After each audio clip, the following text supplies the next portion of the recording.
28 मार्च 2026, दिन शनिवार, हिंदी तिथि एकादशी। और आइए बात करते हैं आज की ठीक कामदा एकादशी रहेगी। सुबह 8:45 से ये तिथि शुरू होगी। और चलिए आगे बढ़ते खबरों में सबसे पहले आज के कुछ बड़े इवेंट देख लेते हैं। प्रधानमंत्री नरेंद्र मोदी आज 28 मार्च को उत्तर प्रदेश राज्य का दौरा करेंगे और यहाँ नोएडा इंटरनेशनल एयरपोर्ट का लोकार्पण करेंगे। और इस एयरपोर्ट के संचालन के चलते नोएडा, ग्रेटर नोएडा में प्रॉपर्टी की मांग, कीमतें भी बढ़ने लगी है। एक रनवे के साथ शुरू होगा। फिलहाल ये एशिया का सबसे बड़ा एयरपोर्ट। साल भर में यहाँ से 7 करोड़ यात्री सफर करेंगे। क्योंकि ये इंटरनेशनल एयरपोर्ट है जिसका आज से उद्घाटन होने जा रहा है, प्रधानमंत्री खुद इसका शुभारंभ करेंगे। सरकार का लक्ष्य है साल 2040 तक 7 करोड़ यात्रियों के साथ नोएडा एयरपोर्ट देश का सबसे बड़ा हवाई अड्डा बनेगा। यहाँ टोटल 5 रनवे बनाए जाएंगे जहाँ से विमान उड़ान भरेंगे। और इस एयरपोर्ट उद्घाटन के चलते यूपी गाजियाबाद डीएम ने आज सभी स्कूलों में ऑनलाइन क्लासेस चलाने को कहा है। चलिए अगला अपडेट देखिए। आज 28 मार्च को होगा times future of maternity summit, जिसमें महिलाओं को प्रेगनेंसी से लेकर न्यू बोर्न बेबी केयर तक के विषयों पर जानकारी मिलेगी। ये समिट का आयोजन आज दिल्ली में किया जाएगा। वहीं बिहार सीतामढ़ी में आज रोजगार मेला लगेगा। 25 कंपनियां युवाओं को नौकरियों का मौका देगी। ये रोजगार मेला यहाँ आयोजित होगा। और उत्तराखंड में आज से शुरू होगा राज्य स्तरीय पैरालंपिक खेल कुंभ। 200 दिव्यांग खिलाड़ी लेंगे भाग। वहीं पश्चिम बंगाल विधानसभा चुनाव को लेकर भी सरकार का प्लान है। 7वां वेतन आयोग और सरकारी नौकरियों समेत आज कई बड़ी घोषणाएं की जाएगी। 28 मार्च को गृह मंत्री अमित शाह बंगाल विधानसभा चुनाव का बीजेपी का संकल्प पत्र यानी चुनावी घोषणा पत्र जारी करेंगे। वहीं पंजाब में आज एसजीपीसी 1500 करोड़ का बजट पेश करेगी, जिसमें धर्म, प्रचार और शिक्षा पर जोर दिया जाएगा। और खबर है उत्तराखंड में आज बनेगा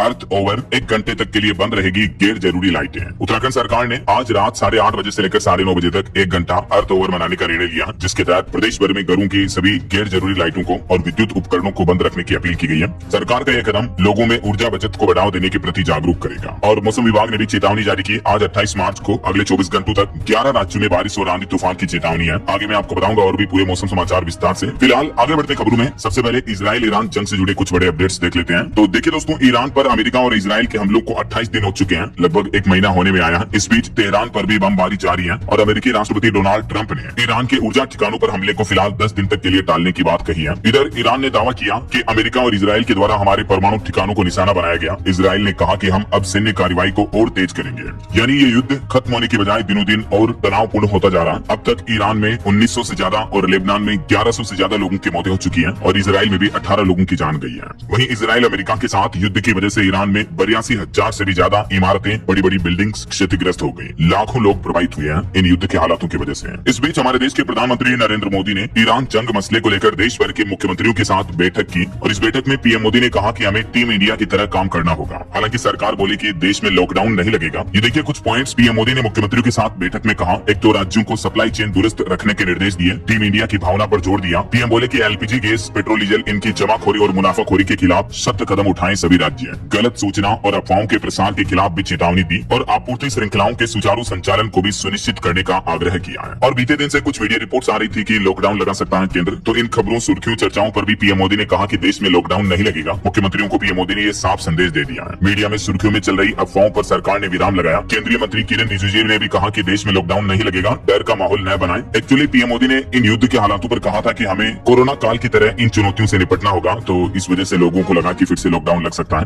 लेकिन सरकार ने ये क्लियरिफिकेशन जारी कर दिया। और वहीं ईरान जंग के हालातों के चलते देश भर में कई जगहों पर अफवाहें फैल रही। इस वजह से पेट्रोल पंपों पर भी भारी भीड़ देखने को मिल रही है। ये देखिए कुछ खबरें। पंजाब अमृतसर में पेट्रोल डीजल की खपत में 25 गुना उछाल आया, 15 पंप ड्राई हुए, अफवाहों से भीड़ बढ़ी। यूपी आगरा में भी पेट्रोल डीजल की बिक्री ने रिकॉर्ड तोड़ दिए अफवाहों के चलते। कुछ ऐसे हालात अमेठी में भी देखने को मिला। अमेठी प्रशासन ने तो आदेश जारी कर दिया, अब डिब्बे या बोतल में 3 जरीकेन इस तरह के खाली आइटम में पेट्रोल डीजल नहीं दिया जाएगा, सिर्फ गाड़ियों में ही तेल भरा जाएगा। खुले बर्तन में पेट्रोल की बिक्री पर सख्त प्रतिबंध लगा दिया है। यूपी लखनऊ में भी अफवाहों के चलते 2.5 गुना ज्यादा हुई पेट्रोल डीजल की बिक्री। क्योंकि दोस्तों अभी आपको पता होगा, एक दिन पहले नायरा कंपनी ने भी जैसे पेट्रोल के रेट 5 रुपए और डीजल के रेट 3 रुपए महंगे कर दिए हैं। क्योंकि ईरान जंग की वजह से जैसे एलपीजी गैस सिलेंडर की किल्लत आ रही है, वैसे ही क्रूड ऑयल की सप्लाई कम होने की वजह से कच्चे तेल की आपूर्ति पूरी नहीं हो पा रही है और पेट्रोल डीजल में कीमतों में बढ़ोतरी हो रही है। तो इस वजह से सरकार ने एक अच्छा फैसला लिया कि पेट्रोल डीजल पर एक्साइज ड्यूटी को 10-10 रुपए घटा दिया है। तो इस वजह से अच्छी बात यह है कि हमारे देश में कम से कम पेट्रोल के दाम बढ़ेंगे तो नहीं। रिपोर्ट्स के मुताबिक कच्चा तेल महंगा होने की वजह से पेट्रोलियम कंपनियों को 30 रुपए प्रति लीटर तक घाटा हो रहा था। यही वजह की केंद्र सरकार ने पेट्रोल पर 10 रुपए एक्साइज ड्यूटी घटा दी। जो पहले 13 रुपए थी प्रति लीटर, वो अब सिर्फ 3 रुपए रह गई है। और जबकि डीजल पर तो पहले 10 रुपए ही थी, तो अब डीजल पर सरकार का जो एक्साइज ड्यूटी वाला टैक्स है वो बिल्कुल भी नहीं लगेगा। ये एक्साइज ड्यूटी टैक्स क्या है और इसमें कटौती का आम आदमी को क्या फायदा मिलेगा, इस बारे में अगर आप ज्यादा जानकारी देखना चाहते हो तो कल दिन में मैंने डीएलएस न्यूज चैनल पर ये अलग से वीडियो डाला इसका, आप ये वीडियो देख लीजिएगा। पेट्रोल डीजल पर पीएम मोदी ने बड़ा फैसला लिया है, ठीक है ना। अच्छा, इसके अलावा दोस्तों पेट्रोल डीजल को लेकर सरकार ने एक और सख्त आदेश दिया। कहा कि पेट्रोल डीजल फ्यूल की कीमतों की हर 15 दिनों में समीक्षा होगी। एनर्जी क्राइसिस के बीच सीबीआईसी का चेयरमैन का भी ये बयान देखने को मिला। और एलपीजी गैस पर भी सरकार ने एक और राहत दी है। अब कॉमर्शियल एलपीजी सिलेंडर सेक्टर का कोटा 50% से बढ़ाकर 70% कर दिया है। स्टील, ऑटो और टेक्सटाइल सेक्टर को प्राथमिकता दी जाएगी। रेस्टोरेंट के बाद बड़े उद्योगों को 20% अतिरिक्त सप्लाई करेगी अब केंद्र सरकार। ये देख सकते हैं आप, इस बारे में सरकार ने पेट्रोलियम और प्राकृतिक गैस मंत्रालय ने नोटिस भी जारी किया। और वहीं दोस्तों, इन जंग के हालातों के बीच हमारे भारत के जम्मू कश्मीर से लोगों ने चंदा इकट्ठा किया और ईरान में जो मदद भेजी, तो इस पर ईरान बोला कि भारतीय बच्चों का गुल्लक दान हम कभी नहीं भूलेंगे, ये हमारे लिए प्यार भरा तोहफा है। मिसाइलों पर थैंक यू इंडिया लिख करके उन मिसाइलों को इजराइल पर छोड़ा ईरान ने। चलिए अगली बड़ी खबर देखिए। प्रधानमंत्री नरेंद्र मोदी के साथ मिलकर इस जंग को निपट लेंगे। ईरान संकट के बीच अमेरिकी राष्ट्रपति डोनाल्ड ट्रंप का भी ये संदेश, ये नया बयान सामने आ रहा है। वहीं महंगाई पर बड़ी खबर आ रही है कि पश्चिम एशिया युद्ध का असर अब आपकी जेब पर देखने को मिलेगा। नमकीन, मिठाई और पानी की बोतलें भी महंगी होगी क्योंकि सप्लाई बाधित है दुनिया भर में एक्सपोर्ट इंपोर्ट की, तो इसका असर अब महंगाई पर देखने को मिलेगा। और खबर तो ये भी आ रही है कि पश्चिम एशिया युद्ध के कारण कच्चे माल की कीमतों में 300% तक का उछाल आया। इस वजह से मेडिकल की दवाइयां भी महंगी होने और सप्लाई कमी होने की आशंका है। इस बीच ईरान ने एक और बयान जारी किया, कहा कि अब तो हम किसी भी जहाज को हॉर्मुज रूट से गुजरने नहीं देंगे। IRGC ने हॉर्मुज स्ट्रेट रूट को कम्प्लीटली बंद कर दिया है और यूएस और इजराइल को कड़ी चेतावनी भी दी है। और इधर हमारे देश के विदेश मंत्रालय का कहना है कि हॉर्मुज रूट पर जो जहाज खड़े हैं, खाड़ी क्षेत्र में फंसे 20 जहाज और उन पर सभी 540 लोग सुरक्षित हैं। वहीं मिडिल ईस्ट संकट के बीच केंद्र सरकार ने एक और बड़ा फैसला लिया। देश के रक्षा मंत्री राजनाथ सिंह की अगुवाई में इंटर मिनिस्ट्रियल ग्रुप का गठन हुआ है और ये जो ग्रुप है, ये हमारे देश में ऊर्जा सुरक्षा, तेल गैस आपूर्ति और आर्थिक स्थिरता पर मध्य पूर्व संकट के प्रभावों की निगरानी करेगा। वहीं बड़ी खबर आ रही है, IDF ने भी ईरान के नौसैनिक हथियार केंद्र पर भी बमबारी की, जिससे ईरान के मिसाइल उत्पादन ठिकानों को भारी नुकसान पहुंचा है। IDF यानी इजरायली सेनानी ने ईरान के नेवी हथियार केंद्र पर ये बड़ा हमला किया है। तो ये कुछ जंग के हालात चल रहे हैं। और चलिए आगे बढ़ते हैं अपन खबरों में। देखिए अगली खबर, राजधानी दिल्ली में शिक्षा निदेशालय ने नया आदेश जारी किया। अब स्कूल में कक्षा में रील्स बनाने या शॉर्ट वीडियो बनाने पर रोक लगा दी गई है। न सिर्फ स्टूडेंट के लिए बल्कि शिक्षकों को लेकर भी सख्त नियम लागू कर दिया है। दिल्ली शिक्षा विभाग का कहना है कि यह कदम पढ़ाई के माहौल को प्रभावित करने वाली शिकायतों के बाद उठाया गया है। तो छात्र, शिक्षक, कर्मचारी कोई भी इस तरह की वीडियो नहीं बना पाएंगे। ऐसा कुछ इसी तरह का नियम उत्तर प्रदेश में भी 1 अप्रैल से लागू होने जा रहा। स्कूलों में अब स्टूडेंट के मोबाइल लाने पर पूरी तरह से रोक रहेगी। उत्तर प्रदेश के सभी माध्यमिक विद्यालयों में 1 अप्रैल से नए शैक्षणिक सत्र में एक तो प्रार्थना सभा में दैनिक अखबार पढ़ना अनिवार्य होगा और छात्रों के मोबाइल लाने पर भी पूर्ण प्रतिबंध रहेगा। उत्तर प्रदेश के सभी स्कूलों में यह नया नियम लागू होने जा रहा। 1 अप्रैल से नो फोन पॉलिसी लागू होगी। वहीं देखिए यूपी में बिल्डरों की मनमानी पर भी यूपी की योगी सरकार ने तगड़ा एक्शन लिया। हजारों घर खरीदारों को बड़ी कानूनी राहत मिलेगी। दरअसल उत्तर प्रदेश भू संपदा विनियामक प्राधिकरण यानी यूपी रेरा ने रियल एस्टेट क्षेत्र में ऐतिहासिक सुधार करते हुए गैर पंजीकृत यानी अनरजिस्टर्ड प्रमोटरों को भी अपने दायरे में ले लिया है। तो इससे यूपी में रियल एस्टेट सेक्टर में पारदर्शिता बढ़ेगी, फर्जीवाड़े, धोखाधड़ी पर लगाम लगेगी। और बड़ी खबर देखिए दोस्तों, पाकिस्तान से ड्रोन के जरिए भेजी गई 2.5 लाख की जाली करेंसी और हेरोइन बरामद हुई। तस्करों के खिलाफ केस भी दर्ज हुआ। अटारी बॉर्डर पर ड्रोन के जरिए ये पाकिस्तान की घिनौनी करतूत देखने को मिली है। वहीं खबर है, पश्चिम बंगाल विधानसभा चुनाव के बीच बंगाल में तबादलों यानी ट्रांसफर के खिलाफ हाईकोर्ट में याचिका लगाई गई। चुनाव आयोग को देने पड़ेंगे दस्तावेज। हाईकोर्ट ने फैसला भी सुरक्षित रखा। चलिए दोस्तों अगली बड़ी खबर देखिए, पाकिस्तान और चीन को टेंशन होने लगी क्योंकि भारत के रक्षा मंत्रालय ने S-400 मिसाइल सिस्टम समेत कई घातक हथियारों की खरीद को मंजूरी दी है। दुनिया में चल रहे तनाव के बीच केंद्र सरकार ने लगभग 2.5 लाख करोड़ रुपए के नए रक्षा प्रस्ताव मंजूर किए हैं और इसके तहत एक तो हमारी इंडियन एयरफोर्स को S-400 मिसाइल डिफेंस सिस्टम मिलेगा, आर्मी को धनुष गन सिस्टम मिलेंगे। कुल मिलाकर इन नए हथियारों से हमारी भारतीय सेना की ताकत में इजाफा यानी बढ़ोतरी होगी। रक्षा मंत्रालय ने 2.38 लाख करोड़ के रक्षा सौदों पर मुहर लगा दिया। इंडियन आर्मी को क्या क्या नए वेपन्स मिलेंगे, ये कुछ डिटेल्स जानकारी भी आप देख सकते हैं। तो सेना को नए हथियारों से ताकत बढ़ेगी, कम्युनिकेशन सिस्टम मजबूत होगा, सर्विलांस निगरानी मजबूत होगी। इसके साथ ही भारतीय सेना 800 किलोमीटर रेंज वाली ब्रह्मोस क्रूज मिसाइल भी खरीदेगी। अभी इन मिसाइल की रेंज 450 किलोमीटर है, जिनका इस्तेमाल ऑपरेशन सिंदूर में भी हुआ था। तो अभी इंडियन आर्मी ये नई मिसाइल भी खरीदने जा रही है। चलिए अगली बड़ी खबर देखिए दोस्तों, अब अमेरिकी डॉलर पर होंगे ट्रंप के हस्ताक्षर। 165 सालों में पहली बार अमेरिका के नोट पर होगा सिटिंग प्रेसिडेंट का नाम। जी हाँ, डोनाल्ड ट्रंप अब अमेरिका में चलने वाले डॉलर के नोटों में बड़ा बदलाव करने जा रहे हैं, जिन पर राष्ट्रपति ट्रंप का हस्ताक्षर होगा। अब नए कागजी नोटों पर छपेगा डॉलर, जो कि अमेरिका के इतिहास में ऐसा पहली बार होने जा रहा है। डॉलर पर दिखेगा ट्रंप सिग्नेचर। इसके अलावा अमेरिका में चलने वाले 24 कैरेट गोल्ड कॉइन पर भी अब ट्रंप की फोटो होगी। देखिए मतलब ट्रंप अब अमेरिका में तानाशाह की तरह फैसले लेने लगे हैं। चलिए सोना चांदी के भाव पर खबर आ रही दोस्तों। सोने में 3,263 रुपए की और चांदी में 13,000 रुपए की एक बार फिर से भारी गिरावट देखने को मिली। ईरान जंग की वजह से पिछले 28 दिन में सोना 16,000 रुपए तक सस्ता हो चुका है, जबकि चांदी 45,000 रुपए तक नीचे आ चुकी है। इस गिरावट के बाद अभी चांदी का भाव 2,22,000 रुपए प्रति किलो ही रह गया, जबकि गोल्ड का प्राइस 1,43,000 रुपए प्रति 10 ग्राम चल रहा है। और भी अलग अलग कैरेट के हिसाब से सोने का भाव आप देख सकते हैं। और वहीं भारतीय रुपये पर भी एक बुरी खबर आ रही है। डॉलर के मुकाबले ऑल टाइम लो पर पहुंचा रुपया। जी हाँ, एक बार फिर से भारतीय रुपये की वैल्यू में बड़ी गिरावट देखने को मिली है। रुपया 94.7 के रिकॉर्ड निचले स्तर पर पहुंच गया है। इस वित्त वर्ष में डॉलर के मुकाबले 10% तक गिर गया रुपया। पिछले 14 सालों का रिकॉर्ड टूटा और रुपये की वैल्यू में इतनी गिरावट के चलते हमारे देश में विदेशी सामान जो है वो महंगे होंगे। चलिए बड़ी खबर देखिए, पश्चिम बंगाल के मुर्शिदाबाद में बीते दिन रामनवमी के मौके पर हिंसा का माहौल देखने को मिला। पत्थरबाजी में कई लोग घायल हो गए, दुकानों में आगजनी हुई। भाजपा ने आरोप लगाया कि भगवा झंडा फेंककर सनातन धर्म का अपमान किया, इस वजह से यह हिंसा बढ़ गई है। वहीं इधर जम्मू कश्मीर विधानसभा में भी भाजपा और कांग्रेस विधायकों के बीच हाथापाई देखने को मिली, क्योंकि कुछ विधायकों ने राहुल गांधी को पप्पू कहा था, तो इस वजह से विवाद पैदा हो गया। और वहीं जम्मू विधानसभा में ईरान के पूर्व सुप्रीम लीडर खामेनेई की तस्वीर भी लहराई गई। मुख्यमंत्री बोले कि ईरान पर युद्ध थोपा गया। जम्मू विधानसभा में बीते दिन ईरान के पूर्व सुप्रीम लीडर अली खामेनेई की मौत को लेकर विरोध प्रदर्शन देखने को मिला। चलिए बड़ी खबर देखिए दोस्तों, महाराष्ट्र में अब एक और फर्जी बाबा पकड़ा गया। इस पर भी रेप केस दर्ज हुआ। ये खुद को शिव का अवतार बताकर लड़कियों का यौन शोषण करता था। एक पीड़िता लड़की ने अशोक खरात की गिरफ्तारी से हिम्मत जुटाकर एफआईआर दर्ज कराई। देखिए इस तरह के असामाजिक तत्व बाबाओं का नाम बदनाम करते हैं। महाराष्ट्र के पालघर जिले में अब एक स्वयंभू बाबा के खिलाफ भी ये रेप केस का मामला दर्ज किया गया। देखिए जरा, जबकि हाल ही में इससे पहले महाराष्ट्र में एक और फर्जी बाबा भी पकड़ा गया था। ये 10वें फेल बाबा पूजा के नाम पर लोगों से मर्सिडीज और 6 करोड़ रुपए ऐंठने के भी आरोप है। इस पर लड़कियां सप्लाई करने के भी आरोप लग रहे हैं। देखिए जरा, क्या कहोगे दोस्तों आप ऐसे फर्जी बाबाओं के बारे में। चलिए फिलहाल देखिए खबर, भारत के विदेशी मुद्रा भंडार में गिरावट देखने को मिली है। 11.413 अरब डॉलर घटकर अभी 698.346 अरब डॉलर पर पहुंच चुका है भारत का फॉरेक्स रिजर्व है। और बड़ी खबर आ रही है, भारतीय रिजर्व बैंक आरबीआई ने 3 सार्वजनिक बैंकों पर लगभग 2 करोड़ 17 लाख रुपए का जुर्माना लगाया। बैंकिंग नियमों का उल्लंघन करने के चलते रिजर्व बैंक ने यह जुर्माना लगाया, जिसमें एक तो सेंट्रल बैंक ऑफ इंडिया पर केवाईसी के नियमों में लापरवाही बरतने का आरोप लगाया है रिजर्व बैंक ने। चलिए खबर आ रही है, चंडीगढ़ में एयर शो का आयोजन हुआ। फाइटर जेट से तिरंगा बनाया गया, डायमंड और एक की आकृति भी बनाई। आसमान में भारतीय वायुसेना के जांबाज जवानों ने आसमान में करतब दिखाए। चलिए बड़ी खबर देखिए दोस्तों, राजस्थान में बम ब्लास्ट की साजिश करने वाला और रेकी करने वाला शख्स पकड़ा गया। पाकिस्तानी ड्रोन इसे ऑर्डर दे रहा था। दूसरे राज्यों में भी धमाकों के लिए इसने वीडियोस वगैरह बनाए थे। भारत की सुरक्षा एजेंसियों को बड़ी सफलता मिली है। वहीं खबर आ रही है, वीवीआईपी ट्रेवल वाले एयरक्राफ्ट ऑपरेटर्स के लिए अब सरकार ने नई गाइडलाइंस जारी की। डीजीसीए ने स्टैंडर्ड ऑपरेटिंग प्रोसीजर एसओपी का कड़ाई से पालन करने का निर्देश दिया और मौसम की सही जानकारी लेने को भी कहा है। ये तस्वीर है महाराष्ट्र के पूर्व डिप्टी सीएम अजित पवार का जो निधन हुआ था, उनके हेलीकॉप्टर क्रैश किए हैं। इस घटना के बाद अब डीजीसीए की तरफ से ये नई गाइडलाइंस जारी की गई है और नई एसओपी में क्या क्या बातें बताई गई है, डिटेल्स आप देख सकते हैं। और बड़ी खबर देखिए, पंजाब में वेरका डेयरी के जीएम समेत 3 अधिकारियों को सस्पेंड किया गया, क्योंकि इन्होंने सेना को जो दूध पाउडर भेजा था उनके सैंपल फेल हो गए। 125 मीट्रिक टन की खेप वापस लौट आई। वहीं खबर है, उत्तर प्रदेश समेत देश के 7 राज्यों में बनेंगे टेक्सटाइल पार्क। नए प्रस्ताव फिलहाल नहीं रखे गए हैं। केंद्र सरकार की तरफ से ये जानकारी दी गई, किन किन राज्यों में बनाए जाएंगे देख सकते हैं आप। और बड़ी खबर आ रही है, विदेशों में अब तेल बेचना हुआ महंगा, सरकार ने एक्सपोर्ट ड्यूटी को बढ़ा दिया है। मिडिल ईस्ट संकट के बीच भारत सरकार ने तेल निर्यात यानी एक्सपोर्ट करने पर 21.5 रुपए तक की एक्सपोर्ट ड्यूटी लगा दी है, ताकि घरेलू सप्लाई बनी रहे। हालांकि आम जनता को राहत देते हुए एक्साइज ड्यूटी को डीजल पर 0 कर दिया, पेट्रोल पर भी 10 रुपए कम किया। मैंने आपको बताया था अपडेट, तो इससे आम आदमी को राहत मिलेगी। वहीं खबर आ रही है, इंस्टाग्राम फेसबुक समेत सोशल मीडिया कंपनियों पर सरकार ने सख्त फरमान जारी किया। अब एआई पोस्ट पर लेबल लगाना जरूरी होगा और कोई भी फेक कंटेंट पोस्ट किया जाता है तो उसे 3 घंटे में हटाना होगा। डीप फेक कंटेंट पर रोक लगाने के लिए केंद्र सरकार ने सोशल मीडिया कंपनियों के लिए सख्त निर्देश जारी किया।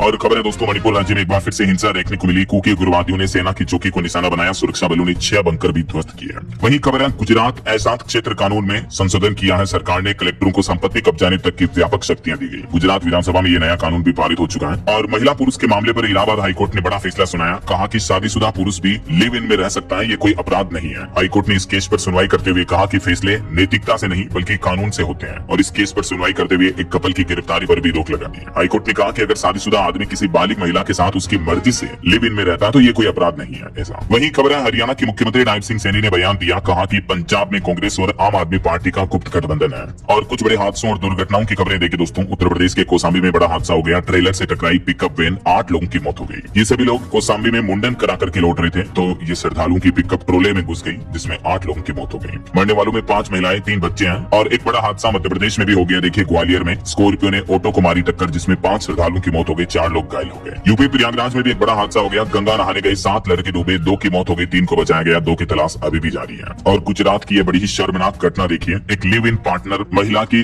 दोनों बेटियों से सौतेले बाप ने दुष्कर्म किया। दोनों नाबालिग बच्चियां गर्भवती हो गई। अब कोर्ट ने फैसला सुनाया कि दोनों का गर्भपात कराया जाएगा। देखिए जरा ये मामला, ये महिला अपने पति से दूर किसी और शख्स के साथ लिव इन में रह रही थी, अपनी दोनों बेटियों को साथ में लेकर। तो इस शख्स ने उन दोनों बेटियों के साथ भी दुष्कर्म किया। देखिए आप, ऐसे असामाजिक तत्वों को तो फांसी पर लटका देना चाहिए। क्या कहना चाहोगे दोस्तों आप ऐसे किन्होंने लोगों के बारे में? आपकी राय विचार कमेंट करके बताएगा जरूर। और वही खबर देखिए, बीते दिन रामनवमी के मौके पर अयोध्या में रामलला का सूर्य तिलक हुआ। लाखों श्रद्धालु अयोध्या पहुंचे। प्रधानमंत्री नरेंद्र मोदी ने भी सूर्य तिलक का लाइव प्रसारण टीवी पर देखा, हाथ जोड़कर नमन किया। 4 मिनट तक रामलला के ललाट पर पड़ी सूर्यदेव की सीधी किरणें, पंचामृत से अभिषेक किया गया, स्वर्ण जड़ित पीताम्बर पहनाया गया। अयोध्या में 10 लाख से भी ज्यादा श्रद्धालु पहुंचे। ये तस्वीरें आप देख सकते हैं, घर बैठे ही दर्शन कर लीजिए आप भी। अच्छा वैसे रामलला की बात हो ही रही है दोस्तों, तो देखिए ये आप उड़ीसा के नयागढ़ जिले में प्रसिद्ध रघुनाथ जीव मंदिर है। यहाँ भगवान राम और लक्ष्मण के मुख पर दाढ़ी मूंछ है, दोनों के सिर पर जटा भी है। और यहाँ रघुनाथ जीव मंदिर में माता सीता का मुंह थोड़ा टेढ़ा है, क्योंकि वे प्रभु श्री राम के चरणों को देख रही है। ये भी अद्भुत रामलला की तस्वीर है, आप देख सकते हैं, दर्शन कर लीजिए। बहरहाल अभी तो अपन कुछ और महत्वपूर्ण और काम की खबरें देखेंगे दोस्तों, लेकिन घंटों के दौरान मौसम विभाग का कहना है कि एक नया पश्चिमी विक्षोभ एक्टिव होने के चलते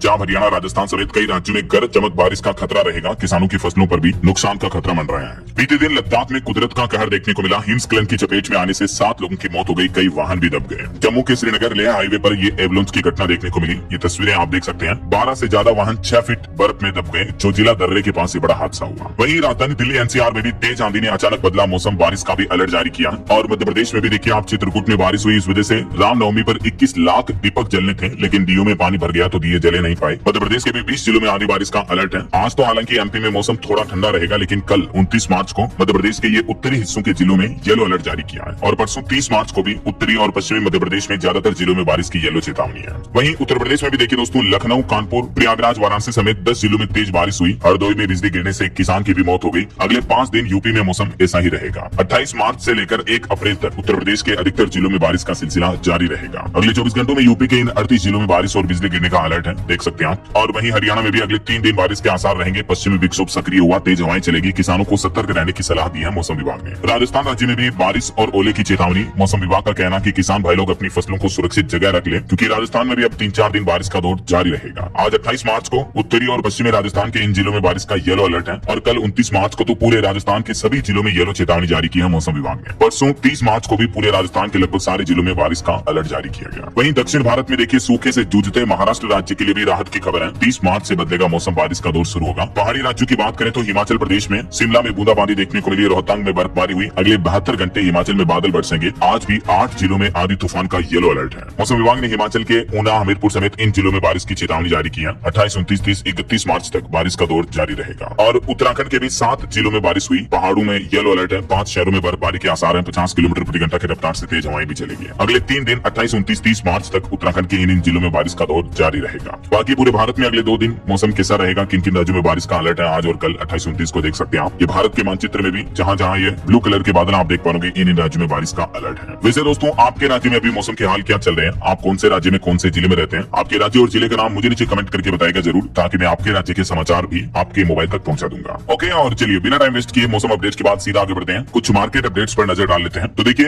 युद्ध के हालातों के बीच भारतीय शेयर बाजार में बीते दिन भी बड़ी गिरावट देखने को मिली। सेंसेक्स 1690 अंक गिरकर 73,583 पर आया। निफ्टी भी 486 अंक टूटा। हालांकि मार्केट एक्सपर्ट्स का कहना है कि प्रतिकूल परिस्थितियों के बावजूद भी भारतीय शेयर बाजार में अब और गिरावट की गुंजाइश कम है। क्वालिटी स्टॉक में बाइंग आ सकती है ऐसा। और खेल समाचार से खबर है, बेंगलुरु हादसे के कारण इस बार पहली बार आईपीएल में ओपनिंग सेरेमनी नहीं होगी। फाइनल में फिर ग्रैंड क्लोजिंग सेरेमनी होगी। और बॉलीवुड से खबर देखिए, फिल्म वाराणसी के लिए एसएस राजामौली ने रची विशाल सिनेमाई दुनिया। रत्नेश्वर मंदिर से घाटों तक 6 एकड़ में बना काशी। बारीक डिटेलिंग के साथ ये सेट्स बनवाए गए हैं, तस्वीरें आप देख सकते हैं। और फिल्म धुरंधर 2 ने भी पठान को पीछे छोड़ा। सबसे ज्यादा कमाई करने वाली 6ठी भारतीय फिल्म बन चुकी है धुरंधर 2। मूवी का वर्ल्ड वाइड कलेक्शन अब तक 1067 करोड़ हो चुका है। वहीं खबर है, क्योंकि सांस भी कभी बहुत ही ये शो बंद नहीं होगा। मेकर्स का कहना कि रिप्लेस होने की खबरें अफवाह है। और कुछ टेक न्यूज से अपडेट देखिए। वन प्लस ने बढ़ाया अपना सर्विस का दायरा। अब 400 की बजाय 600 होंगे सर्विस सेंटर वन प्लस के। और व्हाट्सएप पर भी आपको कुछ नए फीचर्स मिलेंगे। एंड्रॉइड और iOS के बीच चैट ट्रांसफर करना आसान हुआ। आईफोन पर भी चलेंगे व्हाट्सएप के 2 अकाउंट। वहीं एप्पल ने बंद किया अपना सबसे पावरफुल मैक प्रो। अब इसका कोई नया मॉडल नहीं आएगा। और रेडमी नोट 15 प्रो फोन भी लॉन्च हो चुका है। 27,000 की कीमत है इसकी। चलिए अगली खबर देखिए दोस्तों। इच्छा मृत्यु पर खबर आ रही है कि स्पेन का ये मामला है। अपने ही पिता से भी कानूनी लड़ाई लड़ने के बाद एक लड़की को इच्छा मृत्यु मिली। जब ये छोटी थी तब चाइल्ड केयर सेंटर में इनके साथ रेप हुआ। पिछले 3 साल से तो ये व्हील चेयर पर थी। स्पेन में 25 साल की इस लड़की को कोर्ट ने इच्छा मृत्यु की इजाजत दे दी है। हमारे भारत में तो हाल ही में इस तरह का पहला मामला आया था, लेकिन स्पेन में तो पिछले 3 साल में 1123 लोगों को इच्छा मृत्यु दी गई।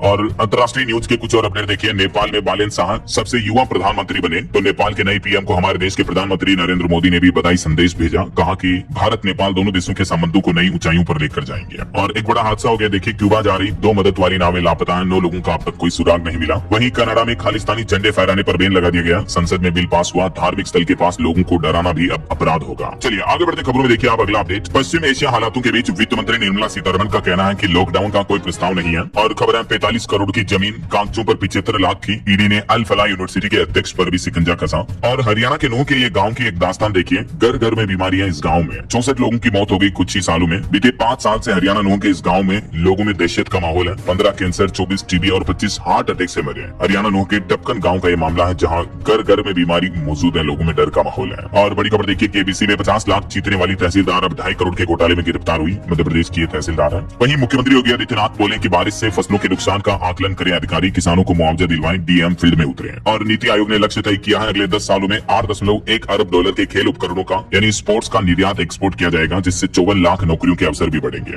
और एक रिपोर्ट आ रही कि परिवहन बाधित होने से बड़ा हीलियम का संकट भी, जिससे चिप उद्योग प्रभावित होंगे। हाईटेक उद्योगों पर भी सीधा असर पड़ेगा। जो ईरान इजराइल पश्चिम एशिया में संघर्ष वगैरह चल रहा है, उसका असर दिखेगा। और एक बड़ी चिंताजनक रिपोर्ट देखिए दोस्तों, मौसमी आपदाओं के बीच जलवायु संकट को कम समझना खतरनाक हो सकता है। वैश्विक कवरेज 2025 में 14% घटी है। जागरूकता जरूरी है, क्योंकि दिनों दिन जलवायु परिवर्तन बढ़ रहा है, दुनिया भर में गर्मी बढ़ रही है। इस बीच यूनिवर्सिटी ऑफ कोलोराडो के वैज्ञानिकों की ताजा अध्ययन में ये चौंकाने वाला खुलासा सामने आना। और महिला आरक्षण पर सरकार ने अपडेट दिया, कहा कि फॉर्मूला बनकर तय हो चुका है, इसमें ओबीसी कोटा नहीं होगा। लोकसभा सीटों में 50% बढ़ोतरी के साथ 2029 चुनाव से राजनीति में यह महिला आरक्षण लागू होगा। वही खबर है, प्रधानमंत्री नरेंद्र मोदी 5 अप्रैल से पश्चिम बंगाल में शुरू करेंगे चुनाव प्रचार। आज गुवाहाटी में रोड शो भी करेंगे गृह मंत्री अमित शाह। और बंगाल चुनाव पर एक और अपडेट आ रहा है, बंगाल में दूसरी पूरक मतदाता सूची आज जारी होने की संभावना है। और आपकी सेहत को लेकर एक चिंताजनक रिपोर्ट सामने आ रही कि हृदय रोग के 10 में से 7 मरीज कर्ज तले दब रहे हैं। इलाज का खर्च लाखों रुपए लग रहा है। कर्ज में डूबे परिवार, आर्थिक संकट बढ़ रहा है। हार्ट से जुड़ी बीमारियों को लेकर भारत में ये चौंकाने वाली रिपोर्ट सामने आ रही है। वहीं सरकार का कहना है कि देश में पेट्रोल, डीजल व एलपीजी की कोई कमी नहीं है। पश्चिम एशिया संकट गहराने के बाद एक बार फिर से सरकार का यह बयान सामने आया। और सेमीकंडक्टर सप्लाई चेन पर अमेरिका ने भी एक बड़ा दांव खेला। $250 मिलियन का पैक सिलिका फंड भी लॉन्च किया अमेरिकी विदेश विभाग ने। और भारत में एक रिपोर्ट सामने आ रही कि घर खरीदना आसान होगा, कमाई बढ़ने से कीमतों में तेजी का असर नहीं पड़ेगा, ईएमआई का बोझ भी घटेगा। सीबीआरआई की रिपोर्ट में दावा किया गया है। और सरकार ने भी रिपोर्ट में दावा करते हुए बताया कि पिछले साल 2025 में भारत में बेरोजगारी दर घटकर 3.1% रह गई। गाँव में सुधार हुआ, स्थायी नौकरियों में बढ़ोतरी हुई। वहीं लोकसभा में 3 विधेयकों पर जेपीसी की रिपोर्ट के लिए समय सीमा को बढ़ाया गया। जेल जाने पर व्यक्ति को पद से हटाने का भी इसमें प्रावधान है। और महाराष्ट्र के मुख्यमंत्री फडणवीस ने चेतावनी दी, कहा कि खरात मामले में पीड़ितों की वीडियो प्रसारित करने वालों की खेल नहीं। ढोंगी बाबा अशोक खरात को लेकर ये महाराष्ट्र के मुख्यमंत्री का सत्य निर्देश है। वहीं खबर है कि ट्रंप के ईरान युद्ध से बदला समीकरण, भारत ने रूस संग बढ़ाई नजदीकी। आयातित कच्चे तेल की मात्रा जल्द ही रूस से दुगुनी की जाएगी। चलिए अगली खबर देखिए, डायबिटीज के मरीज जरा ध्यान दें। वैज्ञानिकों को मिला दिमाग के अंदर शुगर कंट्रोल करने वाला एक मास्टर प्रोटीन। हालिया वैज्ञानिकों में अध्ययन में ये पता चला कि डायबिटीज की दवा मेटफॉर्मिन लीवर के बजाय सीधे दिमाग के जरिए ब्लड शुगर को नियंत्रित करती है। और सुप्रीम कोर्ट का बड़ा कदम देखिए, यूपी गैंगस्टर एक्ट की वैधता अब 3 जजों की पीठ के पास होगी। इसमें केंद्र सरकार को भी पक्षकार बनाया है सुप्रीम कोर्ट ने। वहीं अमृत भारत योजना के तहत राजधानी दिल्ली के 13 रेलवे स्टेशनों का होगा मेगा रीडेवलपमेंट। यात्रियों को मिलेगी आधुनिक सुविधाएं। उत्तर प्रदेश के मुख्यमंत्री योगी आदित्यनाथ ने एक नया आदेश जारी किया। निजी अस्पतालों को अब बताना होगा मरीजों का इलाज करने वाले डॉक्टर का नाम। नियम तोड़ने पर हॉस्पिटल का पंजीकरण भी रद्द किया जाएगा। यूपी के सभी अस्पतालों के लिए सख्त नया नियम लागू हो चुका है। और खबर है, हिमाचल प्रदेश में अब प्राइवेट स्कूलों की मनमानी फीस पर लगेगी लगाम। नियमों को बदलने की तैयारी में है सुक्खू सरकार। और यूपी में सीनियर सिटीजन के लिए खुशखबरी, नोएडा पासपोर्ट केंद्र में नहीं लगानी होगी लंबी लाइन, 15 मिनट में काम हो जाएगा। सीनियर सिटीजन के लिए स्पेशल टोकन व्यवस्था की गई है। वहीं खबर है, गूगल टीवी पर अब दिखेगा लाइव स्पोर्ट्स स्कोर कार्ड। 3 नए फीचर्स का ऐलान किया है गूगल कंपनी ने। और एक बड़ी आपको सावधान करने वाली खबर बताता हूँ, देखिए आप मात्र ₹1 का सब्सक्रिप्शन खाली कर सकता है आपका बैंक खाता। हरियाणा पुलिस ने एडवाइजरी जारी की। आजकल मोबाइल ऐप के जरिए साइबर ठगी के मामले तेजी से बढ़ रहे हैं, खास करके फ्री ट्रायल और ₹1 के सब्सक्रिप्शन के नाम पर। तो हरियाणा पुलिस ने लोगों को ऐसे फर्जी एप्स डाउनलोड करने को लेकर सतर्क रहने की अपील की है। वहीं खबर है, पीएम मोदी की मिमिक्री करने वाले शिक्षक के निलंबन पर रोक लगाई गई। हाईकोर्ट ने तल्ख टिप्पणी करते हुए कहा कि यह सस्पेंशन सिंड्रोम है। और देखिए, डीडीए यानी दिल्ली विकास प्राधिकरण ने रचा इतिहास। इस वित्त वर्ष में बेचे 11,000 से ज्यादा फ्लैट, भारी छूट के साथ बुकिंग भी शुरू हुई है। वहीं खबर है, हरियाणा के 872 बुजुर्ग करेंगे रामलला के दर्शन। सरकार खर्च करेगी 1,34,00,000 रुपए, फ्री में मिलेगी सभी सुविधाएं। मुख्यमंत्री तीर्थ यात्रा योजना के तहत हरियाणा सरकार ने यह नए चरण की शुरुआत की है। मध्य प्रदेश में 1 अप्रैल से महंगी होगी प्रॉपर्टी। गाइडलाइन में औसतन 16% तक की बढ़ोतरी की गई। निर्माण लागत में भी इजाफा किया गया। तो मध्य प्रदेश में अब अप्रैल से ही मकान, जमीन, प्लॉट, प्रॉपर्टी वगैरह खरीदना महंगा हो जाएगा। और भी ज्यादा डिटेल्स आप देख सकते हैं इसके बारे में। वहीं खबर है, मध्य प्रदेश में शासकीय कर्मचारियों और पेंशनर्स को भी सरकार ने बड़ी राहत दी है। जल्द लागू होगी 20 लाख तक केसलेस स्वास्थ्य बीमा योजना भी। एमपी में सरकारी कर्मचारियों को इस योजना का लाभ मिलेगा। ये व्यवस्था कैसी रहेगी, डिटेल्स आप देख सकते हैं। और खबर है, बिहार में नहीं रुकेगा दाखिल खारिज का काम। सहायक बंदोबस्त अधिकारी और कानून को संभालेंगे अंचल का प्रभाव। और खबर है, यूपी में अब ड्रोन से होगी वंदे भारत एक्सप्रेस ट्रेनों की निगरानी। पत्थरबाजी रोकने के लिए आरपीएफ ने हाईटेक तकनीक का सहारा लिया है। बड़ी खबर आ रही है, नेपाल में बर्ड फ्लू की पुष्टि के बाद उत्तर प्रदेश के महाराजगंज में भी हाई अलर्ट जारी किया। 4 तहसीलों में रैपिड रिस्पांस टीम तैनात की गई। नेपाल से सटे इन जिलों में अलर्ट घोषित किया गया। वहीं खबर है, पंजाब में घर बनाना होगा महंगा। कोयले की बढ़ती कीमतों से संकट में ईंट भट्टा उद्योग रेट बढ़ाने का फैसला लिया गया। और हिमाचल प्रदेश में वाहनों की एंट्री फीस में भारी बढ़ोतरी की गई। पंचकुला समेत ट्राई सिटी के बांदिशों में रोज देखने को मिल रहा आवाजाही पर असर पड़ेगा। और खबर है, उपराष्ट्रपति सीपी राधाकृष्णन 28 मार्च को आज झारखंड राज्य का दौरा करेंगे। वहीं युद्ध के हालातों के बीच बड़ी खबर आ रही कि साल 2019 के बाद ईरान के साथ भारत का तेल व्यापार फिर से शुरू हुआ। इस सप्ताह पहला एलपीजी कार्गो पहुंचेगा। भारत और ईरान के बीच तेल व्यापार वापस शुरू हुआ है। और खबर है, मुंबई में लॉकडाउन की अफवाह फैलाने वालों को मिली हिरासत। महाराष्ट्र से एक युवक को महंगा पड़ा, उसे हिरासत में लिया गया। वहीं तेलंगाना में के चंद्रशेखर राव की बेटी के कविता 25 अप्रैल को नई चुनावी पार्टी बनाने का ऐलान करेगी। और कांग्रेस से सोनिया गांधी की तबीयत में सुधार हुआ। 1 या 2 दिन में उन्हें अस्पताल से छुट्टी मिल जाएगी। चलिए आगे बढ़ते खबरों में देखिए आप अगला अपडेट। उत्तर प्रदेश के 4 जिलों में बनेंगे 6 हाईटेक हॉस्टल। अनुसूचित जाति के छात्रों को मिलेगी बड़ी सौगात। योगी आदित्यनाथ सरकार की तरफ से बड़ी घोषणा की गई है। है। इस योजना के तहत जौनपुर, सुल्तानपुर और हाथरस में एक छात्रावास और फिरोजाबाद में 3 छात्रावास बनाए जाएंगे। और खबर है यूपी में किरकिरे के बाद सरकार ने कुछ एआई के साथ 25,000 करोड़ रुपए का समझौता करार भी रद्द किया है। ये स्टार्टअप कंपनी के साथ यूपी सरकार का जो समझौता हुआ था उसे कैंसिल कर दिया है। और यूपी वासियों के लिए कुछ और अच्छी खबरें देखिए आप। उत्तर प्रदेश के 6 जिलों में बनेंगे इलेक्ट्रिक बस चार्जिंग स्टेशन और इस योजना के लिए 12.5 करोड़ रुपए के बजट की पहली किस्त भी जारी हुई। इन जिलों में ये इलेक्ट्रिक चार्जिंग बस स्टेशन बनाए जाएंगे। वहीं उत्तर प्रदेश में घर दुकान खरीदने का नियम भी बदल चुका है। संशोधन से खरीदारों को बड़ी राहत मिलेगी। यूपी रेरा ने ऐप पंजीकृत प्रमोटरों को भी अपने दायरे में ले लिया। इस नियम की विस्तृत जानकारी अभी मैंने आपको बताई थी। और एक अच्छी खबर है, यूपी में निवेशकों को उनकी दहलीज पर मिलेगा skilled man power. Invest UP और कौशल विकास मिशन के बीच भी यह समझौता करार हुआ है। और बड़ी खबर आ रही है, उत्तर प्रदेश में बिजली उपभोक्ताओं को बड़ा झटका लग सकता है। 2.5 लाख लोगों के 5 करोड़ डूबने की तैयारी है। यूपी बरेली में बिजली उपभोक्ताओं ने एक मुफ्त समाधान योजना के तहत पंजीकरण के बाद भी जो बकाया जमा नहीं किया तो उन्हें 31 मार्च तक भुगतान का अंतिम मौका दिया गया है। और योगी सरकार एक्शन में आई। यूपी बरेली मंडल में 12 पुलों के लिए 20 करोड़ की भारी भरकम धनराशि मंजूरी की गई। वहीं उत्तर प्रदेश स्वास्थ्य विभाग ने भी बड़ा फैसला लिया। अब यूपी के अस्पतालों को 7 सज्जा और दवा खरीद के लिए 40 करोड़ का अलग से बजट रखा गया है। और यूपी प्रयागराज संगम नगरी को मिली 11 नई इलेक्ट्रिक बसों की सौगात। अब बिना शोर और प्रदूषण के लोग पहुंचेंगे लखनऊ, अयोध्या तक। इस रूट पर चलेगी ये बसें। चलिए कुछ और स्टेट न्यूज अपडेट देख लेते हैं फटाफट से। देखिए आप, राजस्थान राज्य पर रिपोर्ट सामने आ रही है कि राजस्थान की पुलिस हिरासत में हुई मौतों के मामले में दूसरे नंबर पर रही। बिहार के बाद इस साल 18 मौतों के साथ टॉप सूची में शामिल हुई। और राजस्थान जोधपुर के भगत की कोठी में बनेगा कोचिंग हब। रेलवे स्टेशन भी अत्याधुनिक मेगा टर्मिनल में कन्वर्ट किया जाएगा। 397 करोड़ के नए बजट की मंजूरी मिली। वहीं देखिए मध्य प्रदेश में भोपाल समेत कई जिलों में फिर से गैस सिलेंडर की क्राइसिस की कतार देखने को मिली। पेट्रोल खपत भी 25% तक बढ़ी है। और रामनवमी के मौके पर भी एमपी सरकार ने 2500 करोड़ रुपए का और कर्ज लिया। छत्तीसगढ़ कोरबा में आज से बागेश्वर धाम कथा करेंगे। और वहीं देखिए मुख्यमंत्री योगी आदित्यनाथ ने गोरखपुर का दौरा किया। इस दरमियान सीएम योगी को एक 5 साल की छोटी बच्ची ने बुलडोजर टॉय गिफ्ट दिया। तो गिफ्ट लेकर मुख्यमंत्री भी हंस पड़े। उन्होंने कहा कि मन लगाकर पढ़ाई करना। फिर उस बच्ची के पांव भी धोए सीएम योगी ने। तस्वीरें आप देख सकते हैं। वहीं खबर आ रही 30 मार्च को एमएलसी पद से इस्तीफा देंगे बिहार के मुख्यमंत्री नीतीश कुमार। और हरियाणा में पहली बार देश की रोड सेफ्टी पर मंथन हुआ। संगोष्ठी में 350 से ज्यादा विशेषज्ञ पहुंचे। मुख्यमंत्री बोले कि सड़क सुरक्षा हम सब की नैतिक जिम्मेदारी है। चलिए कुछ एजुकेशनल अपडेट्स देखिए दोस्तों। टीएमबीयू में यूजी छात्रों के लिए इंटर्नशिप अनिवार्य हुई बिहार की इस यूनिवर्सिटी में।